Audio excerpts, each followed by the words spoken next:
wabarakatuh. Perkenalkan, nama saya Nur Masjidah. Saya dari Prodi D3 Teknologi Laboratorium Medik. Di sini saya akan menjelaskan tentang tutorial analisis uji serat kasar. Untuk yang pertama, oven cawan dengan suhu 105 derajat Celcius sampai 110 derajat Celcius selama 1 jam. Setelah itu, masukkan pada desikator untuk menurunkan suhu pada cawan selama 30 menit. Lalu timbang cawan dengan neraca analitik. Lalu nolkan dan timbang sampel sebanyak 1 gram. Kemudian taruh setiap cawan yang telah berisi sampel di setiap kedudukannya, lalu masukkan pada alat FOS Fibertex 2010. Prosedur alat FOS Fibertex 2010 untuk step pertama: hidupkan alat, kemudian panaskan air H2O untuk pencucian, lalu tambahkan H2SO4 ke sampel. Kemudian isi hampir mendekati garis. Setelah terisi pada semua sampel, lalu matikan, lalu lakukan pemanasan, kemudian tutup sampel pada alat Fibertex 2010.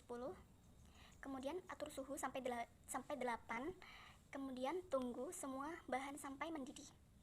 Saat bahan mendidih, kita turunkan suhu menjadi 6 selama 30 menit. Kemudian buka penutupnya. Kemudian lakukan proses vakum. Kemudian tekan tombol V, air dipanaskan, kemudian turunkan larutan H2SO4 pada tabung reaksi sehingga hanya tertinggal sampel saja. Setelah selesai vakum, lakukan proses pencucian dengan Aquades. Kemudian lakukan 3 kali pencucian per masing-masing tabung. Tambahkan Aquades sampai tanda batas sekitar 100 cc. Lalu vakumkan lagi. Selesai. Untuk step yang kedua dengan NaOH.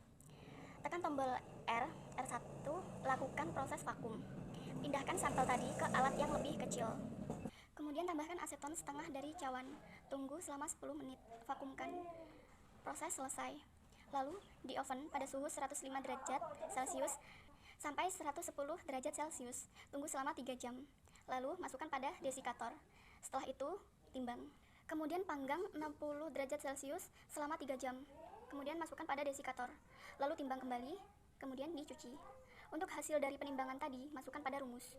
Untuk rumusnya yaitu berat keluar oven 105 derajat Celcius setelah proses analisa Fibertex 2010 dikurangin berat cross nibble per berat sampel dikalikan 100. Sekian penjelasan dari saya. Jika ada kurang lebihnya, saya mohon maaf dan saya akhiri. Wassalamualaikum warahmatullahi wabarakatuh.